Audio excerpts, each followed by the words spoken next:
Remdesivir injection को लेकर मध्य प्रदेश प्रशासन क्या खेल खेल रहा है, इसकी जमीनी हकीकत कुछ और है।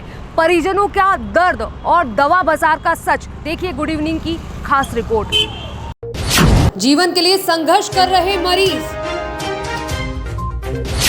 इंजेक्शन के लिए भटक रहे परिजन,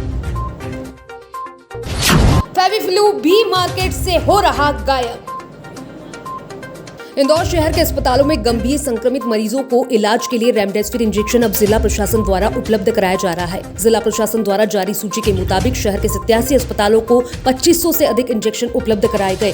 गौरतलब है कि शासन द्वारा दवा बाजार से इंजेक्शन की कालाबाजारी और अधिक कीमत पर बेचने की शिकायतों के बाद इंजेक्शन वितरण व्यवस्था को अपने हाथ में लिया गया। हवाई विमान से इंजेक्शन मंगाए गए, जिसका वितरण सतत जारी है। गुड इवनिंग न्यूज ने यहां अस्पतालों की हकीकत जानने की कोशिश की। क्या अब भी आम इंसान रेमडेसिविर के लिए भटकता हुआ दवा बाजार आ रहा है, या वितरण की प्रक्रिया पुरजोर साबित हो रही है?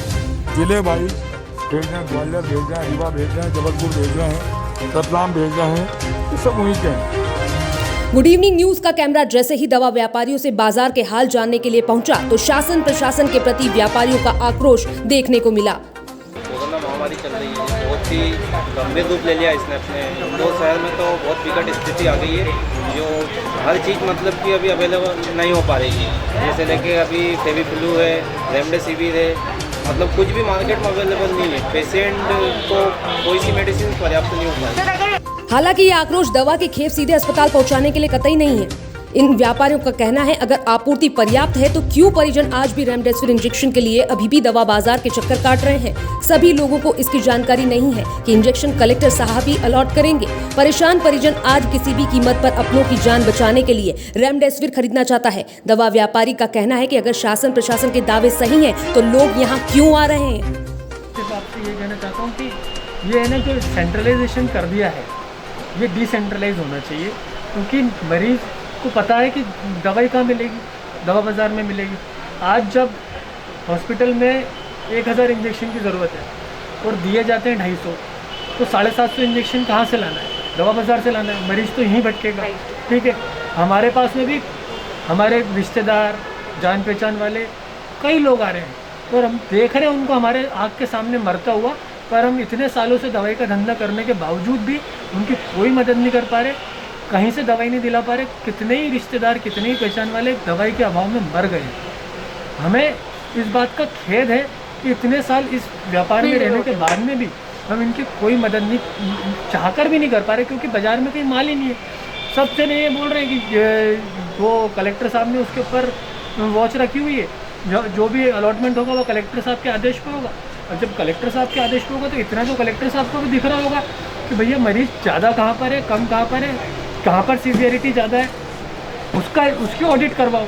उसके हिसाब से जहाँ पर जितनी रिक्वायरमेंट है उतना। आज अस्पताल वाले के सामने भी इतना बड़ा असमंजस है। उसके पास मरीज़ है 50 और उसको इंजेक्शन दिया गया 20। किसको दे, किसको नहीं दे? जिसको नहीं देगा वो उसके परिजन आके हंगामा करेंगे, जिसको दे देगा वो वाहवाही करेंगे। वो उसको ये समझ नहीं आ रहा कि ये देना किसको है। वो बिल्कुल इंजेक्शन चाहकर भी नहीं दे पा रहे। इंजेक्शन की कालाबाजारी पर व्यापारी को मानना है कि 30% से अधिक कोरोना संक्रमित पेशेंट को इंजेक्शन के 6 डोज लगाना आवश्यक है, लेकिन प्रशासन कहीं न कहीं इन इंजेक्शन को प्राइवेट हॉस्पिटल पहुंचाने के लिए लॉलीपॉप की तरह यूज करता नजर आ रहा है। मरीजों की संख्या ज्यादा और प्राइवेट हॉस्पिटल में डोज कम देकर प्रशासन इंजेक्शन देने के दावे कर रहा है। न सरकारी अस्पताल की आपूर्ति पूरी हो रही है, न प्राइवेट हॉस्पिटल की। बताओ, आज अखबार में आया कि 700 मरीज हैं सरकारी अस्पताल में, 5000 इंजेक्शन दिए गए सरकारी अस्पताल को। अब आप सिंपल सा गणित समझो, 700 मरीज को अगर 6 इंजेक्शन लगते हैं तो कितने हुए? 7 6 42, 4200 इंजेक्शन लगेंगे। ठीक है, बाकी 800 किसके लिए है? क्यों रखे हुए हैं? वो जिसको ज़रूरत है उसको दे दो ना। लोग मर रहे हैं बिना दवाई के, जिसको ज़रूरत है उसको दे दो प्लीज़, हमको मत दो। आप सीधे अस्पताल में भिजवाओ। लोग कम से कम शमशान घाटों के बाहर लाइन लगी हुई है एम्बुलेंसेस की, लोग अपने क्रियाक्रम नहीं करवा पा रहे। मत मारो लोगों को, कम से कम जिसको ज़रूरत है उसको दे दो। अब इस वजह से परेशानी का भार सिर्फ रेमडेसिविर पर ही नहीं, इसके फेविफ्लू पर भी पड़ने लगा है। मार्केट में इसका स्टॉक भी कम होता नजर आ रहा है। बिगड़ते हालातों में अस्पतालों में रेमडेसिविर की किल्लत के चलते मरीजों को फेविफ्लू देकर स्थिति संभालने के लिए प्रयास किए जा रहे हैं। यह हालात पूरे देश में दिखाई दे रहे हैं। मध्य प्रदेश की स्थिति भयावह बनती जा रही है। इंदौर, जबलपुर, भोपाल, उज्जैन की स्थितियां छुपाई नहीं छुप रही। ये लगातार हम लोगों तक खबर पहुंच रही थी कि फेविफ्लू जैसी एक गोली जो प्राथमिक इलाज है कोविड का, जो डॉक्टर एडमिट होने से पहले भी लोगों को बोलता है खा लीजिए, वो भी जबलपुर के बाज़ार में नहीं मिल रही। ऑक्सीजन की भारी कमी है यहाँ पर, और कई ऐसी मौतें हो गई जिनको बचाया जा सकता था अगर उनको 6 घंटे के लिए, 12 घंटे के लिए, 1 दिन के लिए ऑक्सीजन सपोर्ट मिल जाता। परंतु ऑक्सीजन की कमी के कारण वो काल के ग्रास में समा गए। ये स्थितियां हम लोगों से देखी नहीं जा रही थी। वैन खड़ी है, इंजेक्शन के लिए पैसा देने को तैयार है, वो इंजेक्शन नहीं मिल रहा है। पूरे देश में संक्रमण के पैर पसारते राज्यों में रेमडेसिविर की कमी के बीच एक सप्ताह बहुत चुनौती भरा रहने वाला है। रेमडेसिविर एक पेटेंट ड्रग है और देश की 5-6 चुनिंदा दवा कंपनियां ही इसे बनाती हैं। देश में जनवरी-फरवरी में कोरोना संक्रमण बहुत कम होने से इन कंपनियों ने भी अपना प्रोडक्शन कम कर दिया। 15 मार्च के बाद अचानक संक्रमण बढ़ने से महाराष्ट्र, गुजरात, मध्य प्रदेश सहित देश भर में रेमडेसिविर की मांग बढ़ गई। अब इस स्थिति पर बाहर से इंजेक्शन मंगवाने की लीपापोती क्यों की जा रही है, ये आप भली भांति जान गए होंगे। इंदौर, उज्जैन संभाग ऑक्सीजन, इंजेक्शन और बेड की बिगड़ती स्थिति को संभालने के लिए शासन प्रशासन एड़ी चोटी का जोर लगा रहा है, लेकिन जनता के सामने आपूर्ति पूरी होती दिखाई नहीं दे रही। चूँकि कंपनी में स्टॉक की पोजीशन नहीं है, कंपनी में प्रोडक्शन ज़्यादा हो रहा है, केसेस बहुत बढ़ गए हैं, उसके बाद भी चूँकि इतना स्टॉक आ नहीं पा रहा है। प्रशासन से भी कल बात हुई थी, वो भी इंजेक्शन के लिए ऊपर बात कर रहे हैं। कंपनी में स्टॉक नहीं है और आने वाले समय में इसकी पूर्ति करने के लिए स्टॉक आएगा, बट अभी फ़िलहाल कंपनी में प्रोडक्शन स्लो चल रहा है। अब व्यापारी ये मानने लगे हैं कि दवा वितरण को लेकर बनी चेन प्रशासन तोड़ रहा है, जिससे ये हालात बन रहे हैं। परिजन जानकारी के अभाव में दवा बाजार के चक्कर काट रहे हैं। ये सिर्फ परिजनों की जानकारी का अभाव ही नहीं, बल्कि अस्पतालों में कोरोना संक्रमित के लिए पर्याप्त इंजेक्शन का भी अभाव है, जिसके कारण अस्पताल प्रबंधन की ओर से हाथ खड़े कर दिए जाते हैं। हमारे पास इतने अलर्ट किए गए थे, आप बाहर से अपनी व्यवस्था कीजिए।